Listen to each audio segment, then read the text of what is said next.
I'm Kira Cleveland, and this is Human Intelligence. With my co-host, Ned Hayes, we talk about the importance of human creativity in the age of AI. Welcome to the future. We're excited for another episode of the Human Intelligence Podcast. Today, we're having Rob Horning join us. He frequently writes about technology, social media, art, consumerism, and big ideas such as generative AI, the meaning of life, and what it means to be human. He's been the editor and copy chief for a variety of publications, including New Inquiry, Snapchat's Real Life, Time Magazine, and various Condé Nast properties. Today, he's well known for his contrarian takes on generative content and how to fight back as a human creative writer. Welcome to the show, Rob. Hi. Hi, we're glad you're here. So, you're a longtime editor and a creator, a crafter of words and ideas. What has the world of generative text meant to you and your profession? I mean, it doesn't really come up much in sort of the copy editing side of things, surprisingly enough. Like I see generative text come up as a copy editor, which is really, it's like in the context of PR or marketing copy. It's really obvious that it's been generated by somebody who didn't want to have to write it themselves or put any thought into it or put any of their own ideas into it, because that's what generative text is sort of ideally suited for.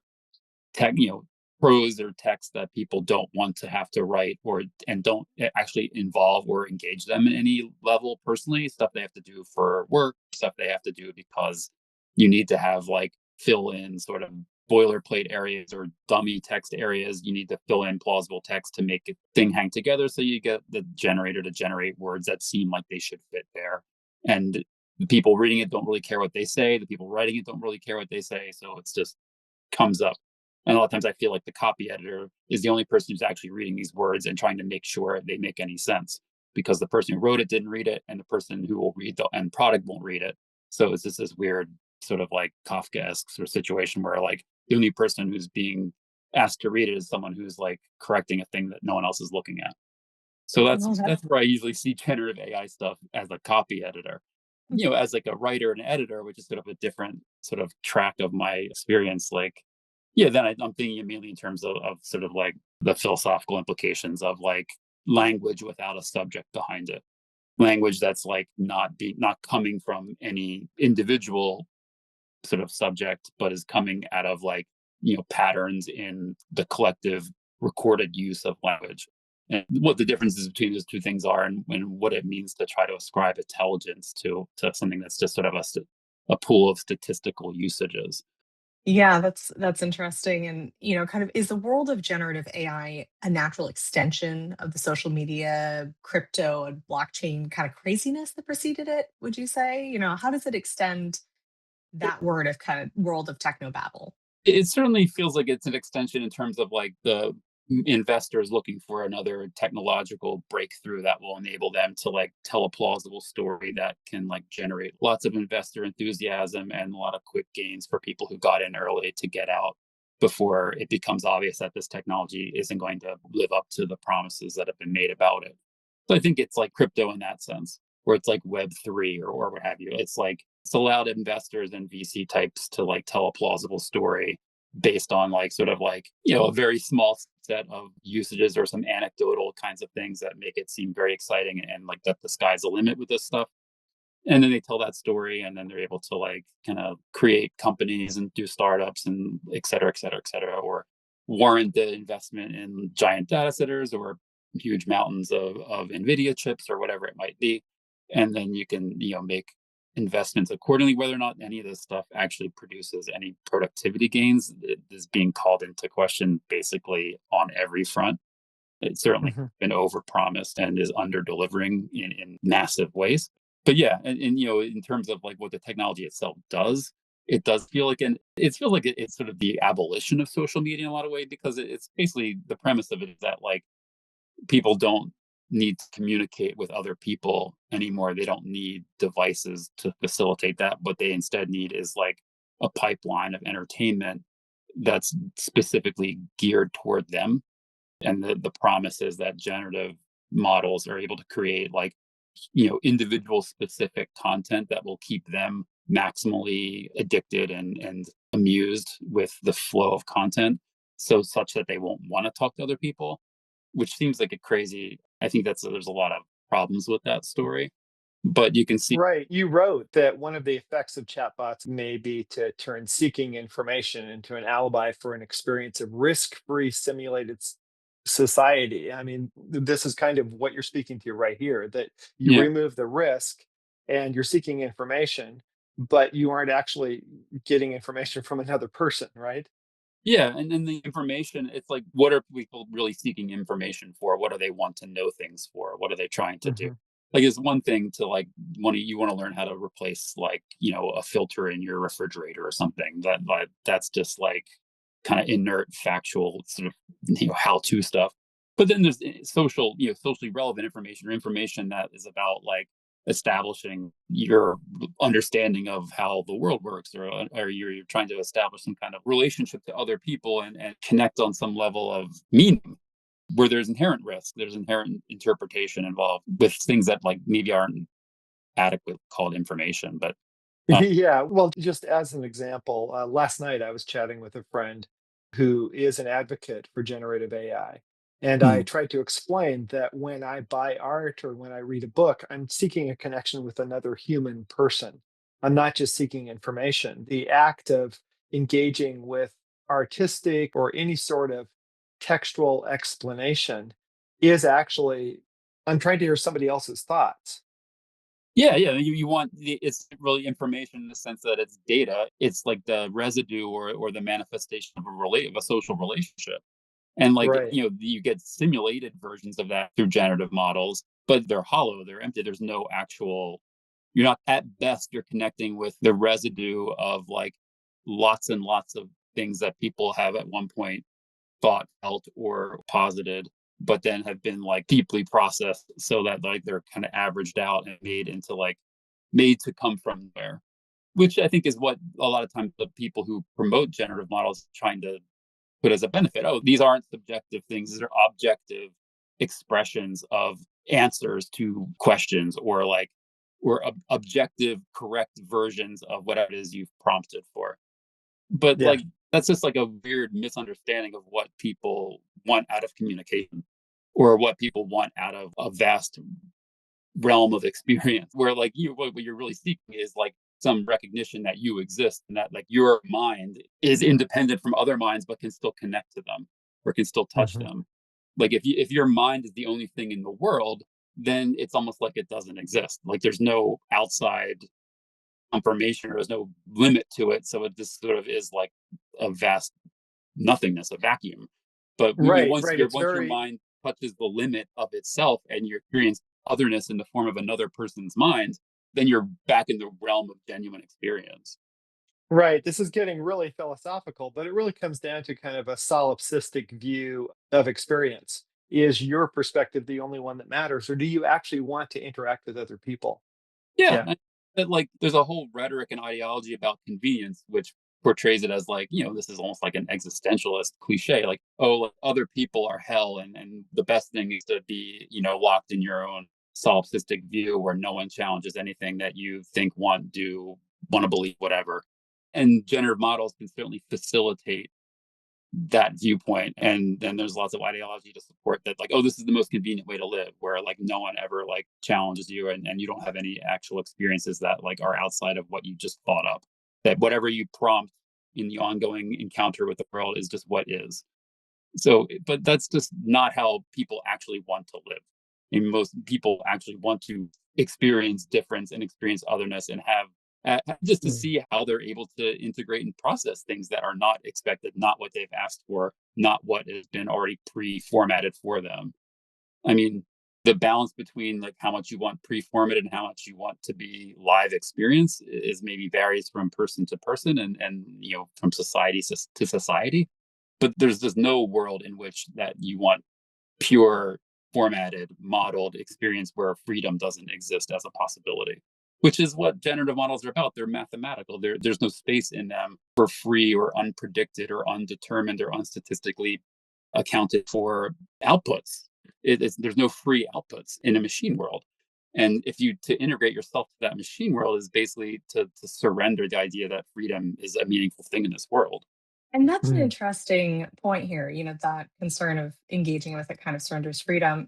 Earlier in the conversation, you spoke about how generative AI is tightly coupled with capitalistic endeavors, right? You've Mm. written models don't generate any new meaning, but enclose and commodify those that already exist, the most profitable form for the interest of those that own and promote AI.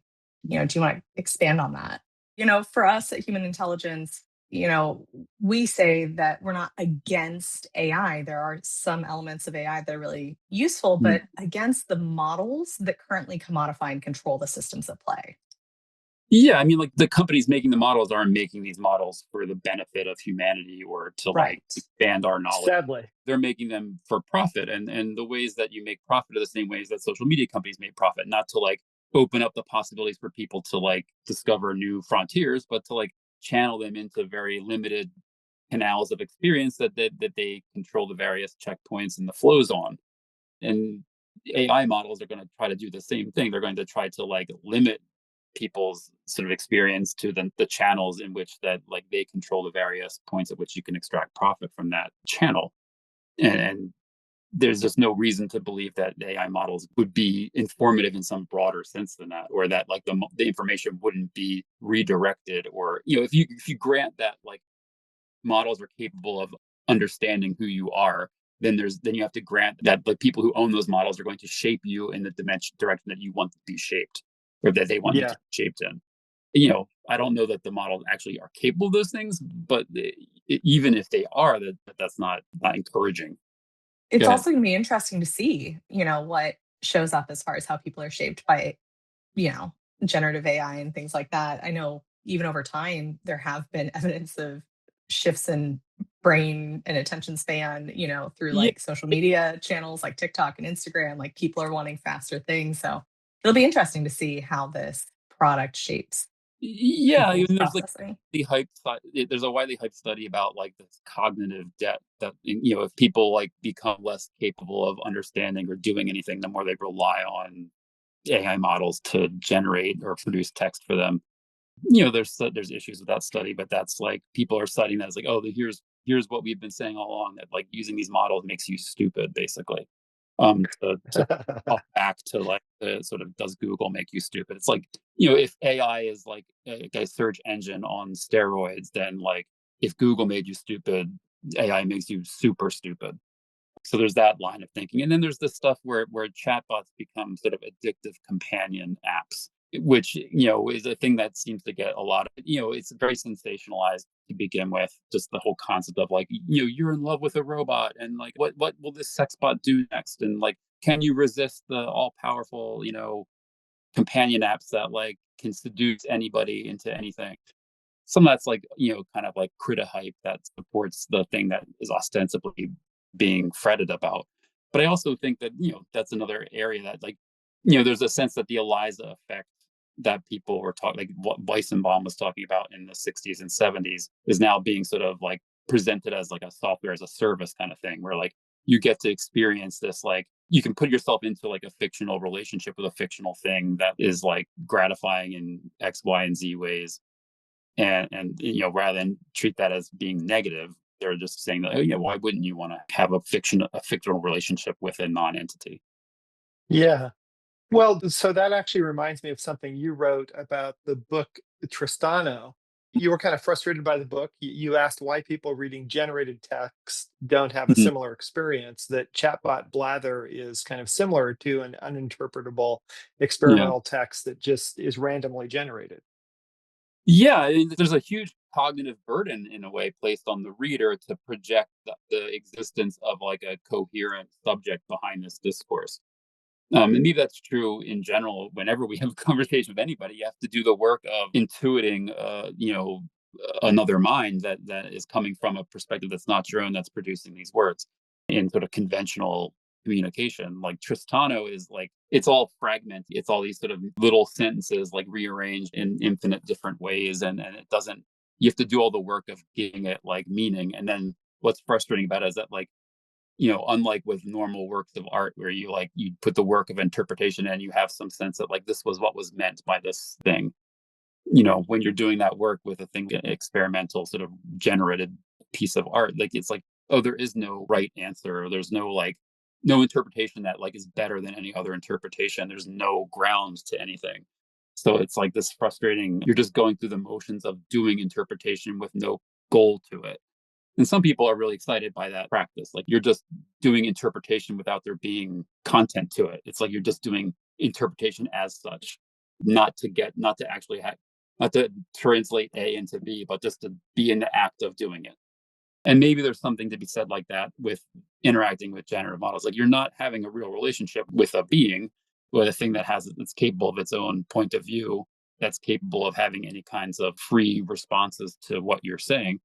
But you can project that illusion, and you can be removing what goes into an actual social encounter, just removing the sort of formal qualities of it and going through those motions and then suspending your disbelief that there's nothing behind it and just enjoying that as like a form of interacting with yourself in a way.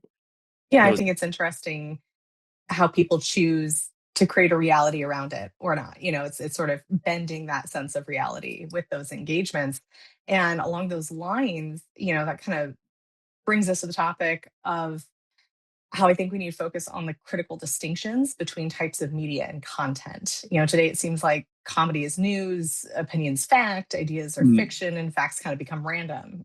What else is problematic with this new world of convergence? How can we fight against this convergence? yeah, I mean, the generative models, like they're sort of premised on the idea that everything that like it's all fungible and you can translate one thing and another thing, and there's no reason not to do that, or it can be converted like that. There's no difference between like the thing as it's reported in one spot, or like, oh, the thing reported as for 5-year-olds or what, like there's a sense that like that anything can be repackaged as anything else, and there's no problems with that. There's no loss involved with those kinds of translations. Yeah, that's one of the ideological downsides of AI sort of infiltrating everything. It's the idea that like you would open up, like sometimes it happens, I'll open up a PDF of something and it's like a complicated book that I want to read, or even it's a book of poetry, and be like, oh, this looks like a long document. Do you want a summary of it? Of course I don't want a summary. That's like idiotic. But like that we all encounter this more and more every day, the constant insistence that we should want to take something that's given in one form and turn it into a simpler form, is simplified by companies that we can't trust their incentives or trust their motives are in our interests. Then you have to basically go through life combating all these efforts to take what you thought you were getting, it's being translated into something else, whether or not you're not entirely in control of that process anymore. And the boundaries and distinctions between things, you become much more permeable, and then those boundaries can't be upheld in your own conception of yourself. I'm not sure if that answers your question, but with Yeah, respect to media convergence. right, right. Well, there's so much going on in terms of convergence. I mean, Nicholas Carr and Superbloom recently wrote about media convergence and blurring the distinctions. And it goes back to your assertion earlier that people are not just processors of information, that they actually seek to understand each other. And so, to build on Kira's question, how can we fight against this convergence and how can we assist people in actually building deeper understanding rather than kind of staying in the shallows, like in reference to Nicholas Carr's other book, where he Yeah. talks about how the world has become kind of a shallow thinking place. How can we get deeper with people? Yeah, I mean, it starts with the various forms of mediation between people that are a lot of times like fomented by phones and such. Like the phone as a technology and the apps on it, often they have a lot of incentive to keep you rapidly cycling through things that like are being told and monitored and tracked and so on and so forth. Like the phone and the companies that inhabit it want you to produce a lot of data, and they want you to just be, like you said, you're just a processor. They want you to process information for their benefit. And that's how they benefit from us carrying our phones around. Whereas we want to use our phones as a way to reach the people that we want to reach and connect with them and find out things that we want to then share with them, or share with ourselves, or synthesize in our mind for the benefit of other people. Because like the substance of our lives is like those connections with other people, not like how much data we've processed at the end of the day, or how many steps we've taken, or whatever sort of raw piece of empirical data we use our phones to generate, or use our mediate our lives into. So we're always needing to like we see these, we're at odds with how these, with the tool itself that we've come to rely on to do a lot of the stuff we want to do to be human beings. So there's a sense of like, how do we use these kinds of platforms and use these kinds of tools against the grain of which they present themselves? And that involves like basically being, taking a resistant and skeptical attitude towards these things while still acknowledging that they need to be used. Like, we can't have the world we want where phones don't exist or social media companies were never invented or things like that. That those are not the reality we live in. So how do we get the people we care about to resist these tools in the same way with us? Or how do we find ways to inhabit these things without just being shaped by them? And the generative models and stuff, they're premising the idea that humans are ultimately malleable and shapeable and like they can be put into those solipsistic bubbles where they enjoy Mhm. only dealing with themselves, and they'll ultimately be content living in a world of shadows and no substantive contact with other minds. Or Well, I like, will say that that idea makes me a little uneasy. It's like it's interesting just to think about further isolation, and how those tools may contribute to that.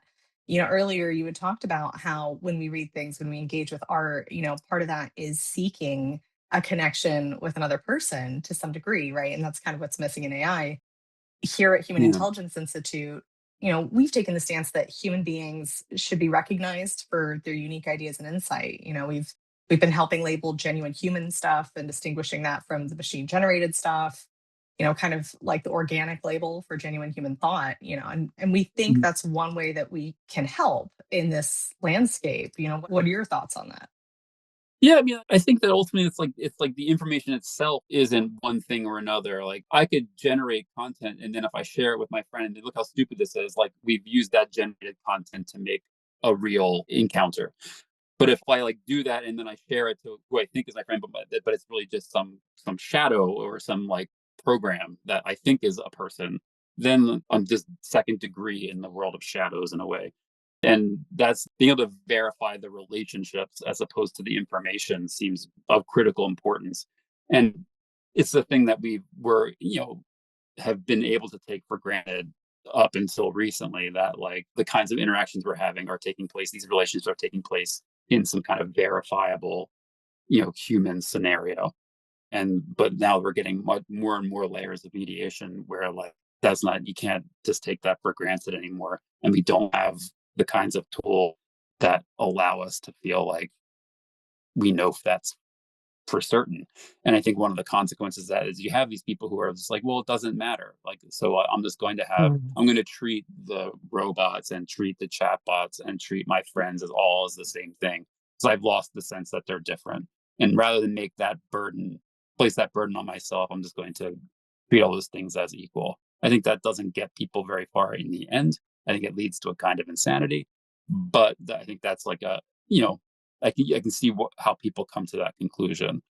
And the problem becomes, how do we convince people that they have to take on this extra burden of verifying the significance or the humanity of their relationships, or like when they reach out, other minds at the other end that like are receiving it, whether that's through a platform or through a video call or through whatever, um, that they're not just feeding data into machines to be extruded at some other end for some other purpose that they can't identify, but they're actually, you know, engaging in a free meeting of minds that are looking to find each other's boundaries against each other and have a human encounter.